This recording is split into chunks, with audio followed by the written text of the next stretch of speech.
well. Right. I thought we had two, but I will do my thing.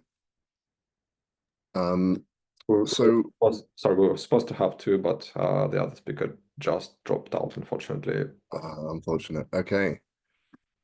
So I'm going to be talking a little bit about just sort of Ruby and some interesting things that exist in Ruby that maybe you've come across, maybe you haven't, but that can be really, really useful to know or completely useless to know depending on the situation.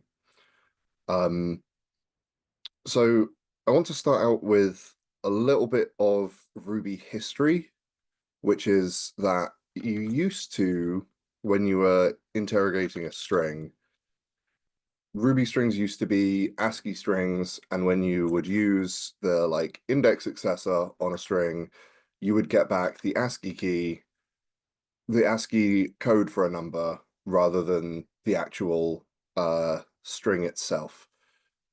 This was not super easy to interrogate strings with. It caused a lot of problems and was generally very confusing. So, a long time ago on Ruby version 1.9, this was changed so that you actually received the character at that index rather than retrieving the ASCII code.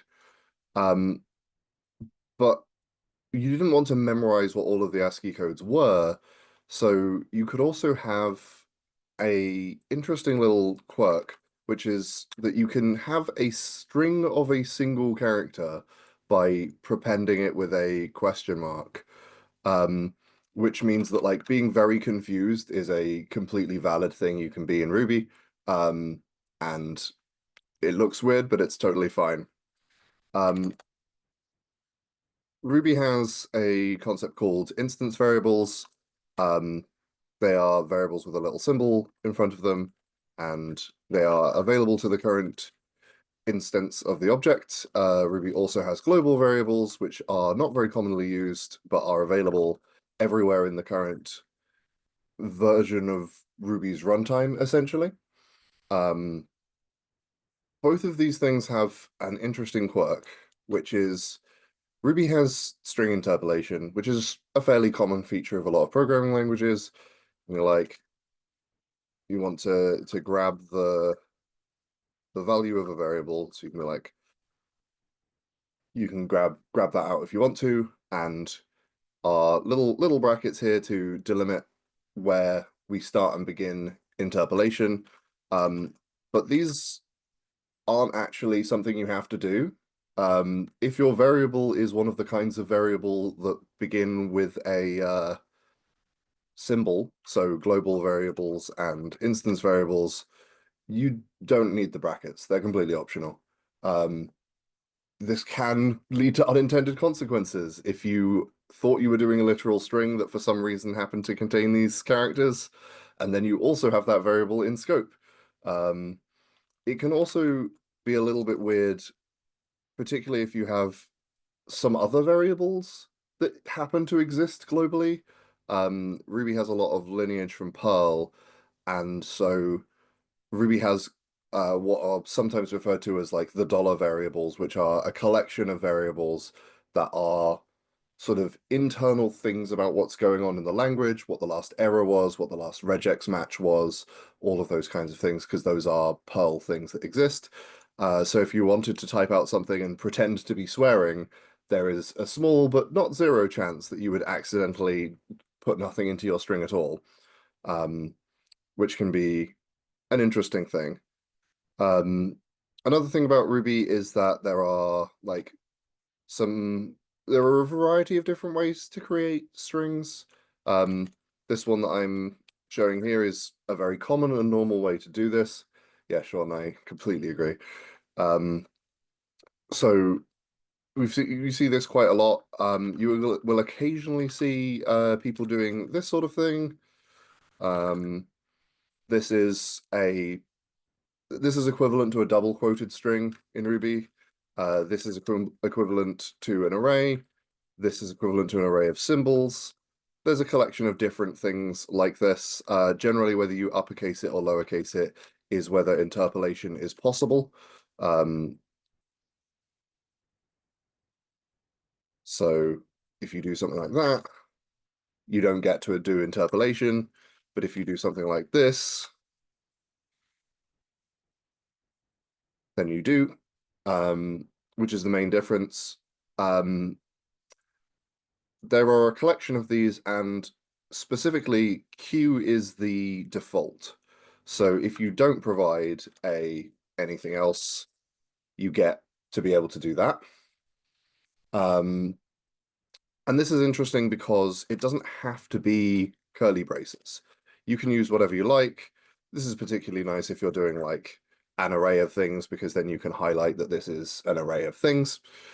But it does have the other consequence that because these things don't even have to be matched, you could do something like this. And that's totally fine. And interestingly, because it can be really any sort of character, you can do this, which is I would like to start a string and the delimiter is percent, and here's the end of the string. So 3 percentages in Ruby is the empty string, which means you can sort of combine the things that I've said above to write this valid string of Ruby, which is a lot of fun, because it's, it's a little confusing, because as my prior here has shown you, this is a ternary. We're using the truthiness of Ruby strings here to return the string question mark, which is kind of neat that something that seems so sort of bizarre can be a completely valid thing in Ruby. Um, Ruby has hashes. Um, Hashes are objects or dictionaries from various other languages.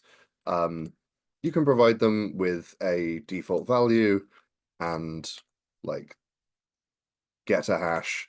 And then if you say, okay, well, I want to say this is my hash, and then I say like hash name, let's say.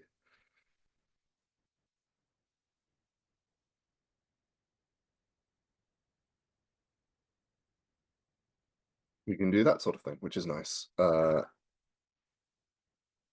then we have a default value for our hash, which is great. But you do have to be careful about how you do that, because things can be less easy than they seem. Because if we look at our hash now, we've lost the other key. It isn't there actually anymore. And the reason for that is because when you provide a hash with a default value, the default value of the hash is an object itself. And if you mutate that object, which is what I'm doing here with a string concatenation, then it mutates the default object. So the default for this hash is now fell high rather than being fell, which is what we were hoping it would be. So this is one to watch out for. Yes, you can also set it via hash.default. You can very easily lose things that you weren't intending to. Don't mutate things that are on the default of the hash, or generally try and avoid having hash mutation happen at all. It can be a bit of a problem. This one is not a Ruby specific one, but one that I think is useful for people to know, is that all of an empty thing is true. It doesn't matter what you're asking it. You can say, are all of these things false? It doesn't matter. If there's no things, all of the things are true. And the same is true in the inverse, where any of these things is false. We might have seen this occasionally because this is a fairly normal syntactical bit of thing to do. But this is actually asking no question about any number of things, whereas this is asking no question about all of the things, and for all, you need to have at least one thing return true. You can't have no things returning false. This can be a confusing thing for people when you're not handling the idea that your list might be empty. Um, Ruby has uh some interesting things around numbers as well. Um, so if you want to add some things together, if you say like, well, I've got like £1.20 of money, and I would like to have an additional 50 pence to that money. You can see that the money adds up quite nicely and is very easy to understand why it would be 160 here, because that's what 120 plus 50 is, right?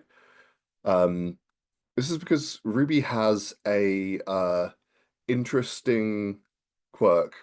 One of the things that is not part of the trick here is that you can put underscores in Ruby numbers. They just get ignored. It's nice for breaking them up. But Ruby also has prefixes you can give to numbers that change the kind of number that something is. So you can see this by doing this and see that this is an invalid octal digit. Because beginning a number with 0 means that it is an octal number. It is base 8, and 5 eighths is 40. So we've neatly dropped one base 10 10 by doing one base 5 base 8 number there. You can actually set the base of a Ruby number to whatever you like if for some reason you want to do this. Yeah, the original version of this talk that I gave like a decade ago, Felix, was strongly inspired by the WAT talk. Sadly, the bare words example that comes from that talk doesn't function anymore in Ruby. Ruby is much more safe with its method missing nowadays. Um, yeah, it's definitely an interesting consideration. One of the one of the things that I think gets people confused a fair bit is how blocks work. Blocks are a sort of closure in Ruby, and how you return from them can be different. I haven't had the opportunity yet to like fully spec out an example for that one, but I will hopefully post one in the engineering channel a little bit later today. Um, the other thing that I wanted to show people, which is kind of a nightmare if you're trying to do any kind of static analysis of Ruby, is that Ruby does not have a 100% resolvable syntax. You can't know what the syntax of Ruby is going to do unless you know what exists at runtime in a Ruby programming language. So if we give ourselves some numbers, A is 5, B is 10, C is 8, and X is 4. And then we're like, okay, so we're going to do like A divided by B, C divided by X. And we get 2 because that's what 8 divided by 4 is, which is great. We like that. But if instead of doing that, we did A is some function that takes an argument and just puts that argument, then we can do A, B, C, X, and it will do that because this is the extended mode regular expression B new line C space. There is no way at anything other than runtime to know what a Ruby program is going to do because it is entirely dependent on what is available in context at the time. There's not really any way around this. It's just a thing that exists. Yeah, Murad is explaining what the different options are for numbers in chat, for anyone who missed that. The X here is very much the trick to put it in extended mode. Oh, there was something else that I wanted to talk about around this one, but I can't recall it right now.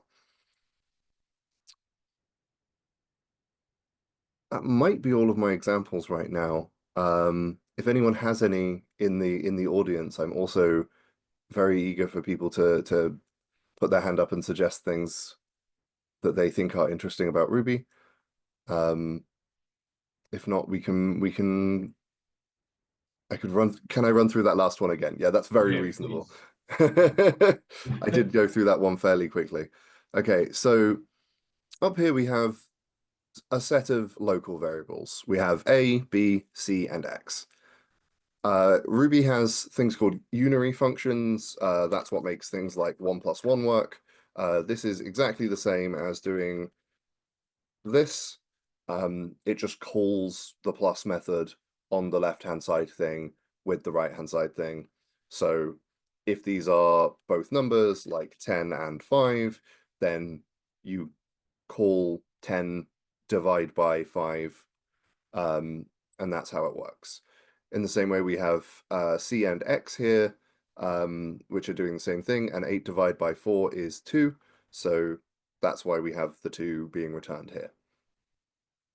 What I've got here is a function that takes an argument and just puts the argument, which is like print. It just shows you what the argument is.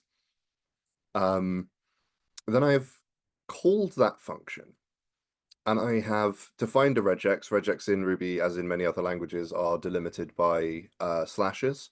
Regexes take a modifier on the end of them. In Ruby and in a lot of other languages, this is the extended mode modifier. The extended mode modifier allows for things like comments and new lines to be literally present in your regular expression. So the Ruby interpreter is smart enough to know, okay, well, this line is not unambiguous at this point. We don't know what this is until we find out if further things are going to happen. So we look for the rest of it and we go, okay, well, there is actually a whole regex that we can parse out here. It is the regex, the character B, the character new line, the character C, space in extended mode. And so we take this regular expression and we pass it to the method A. And then we get this is the sort of highlighting for extended mode regular expression, B, new line C, space. And that is what we printed here. I think that can often trip people up because of what's present in local contexts. The other thing that you can do around like local variables, which I think is a little bit interesting, is how you refer to things in Ruby is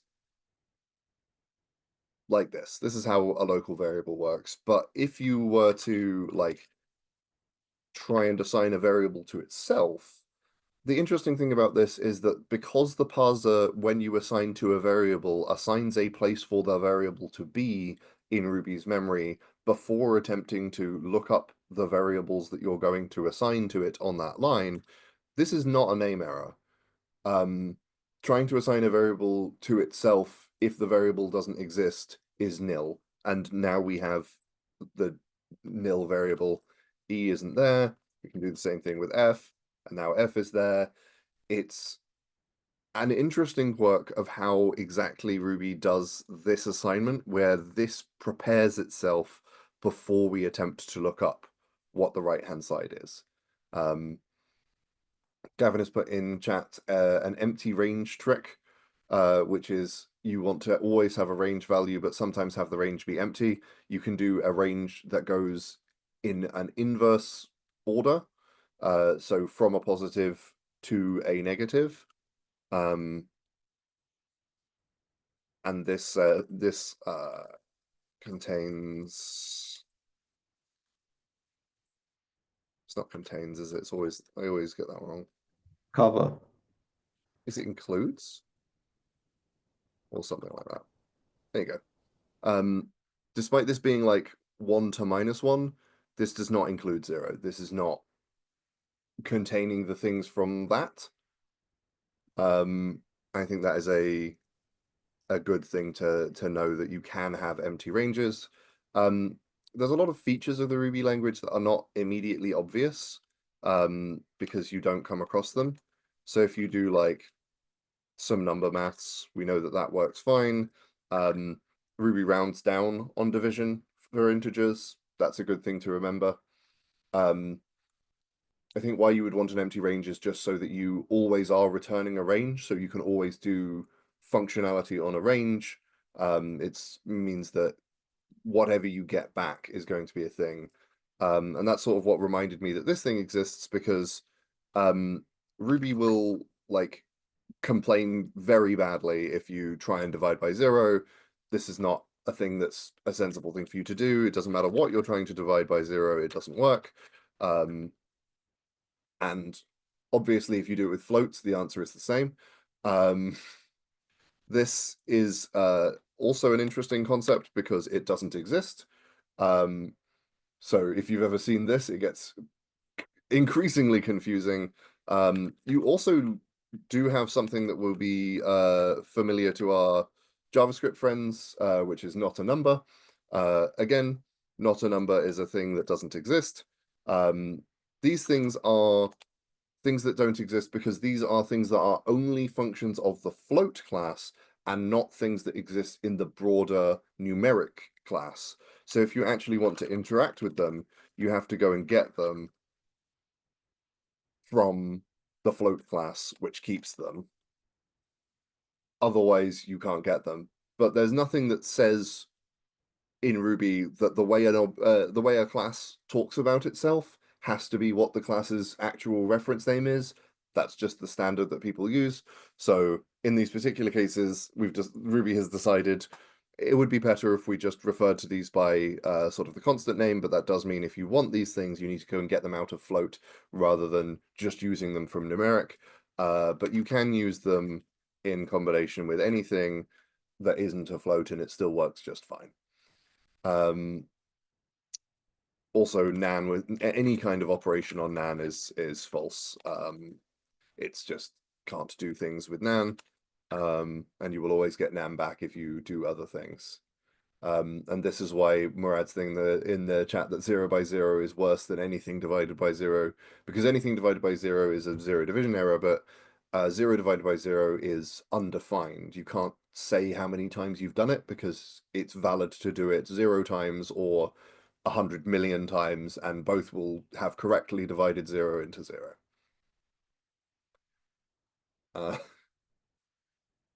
Yeah, float infinity is float infinity less than float infinity squared is false, which is an interesting one. Yeah, that is a maths problem, not a Ruby problem. Does anyone else have anything that they'd like to suggest for this one before I wrap it up? Nope. Okay. I hope you enjoyed this whistle-stop tour through some weird things that Ruby can do. Thank you very much. Thank you, Fel. That was incredibly engaging and interesting.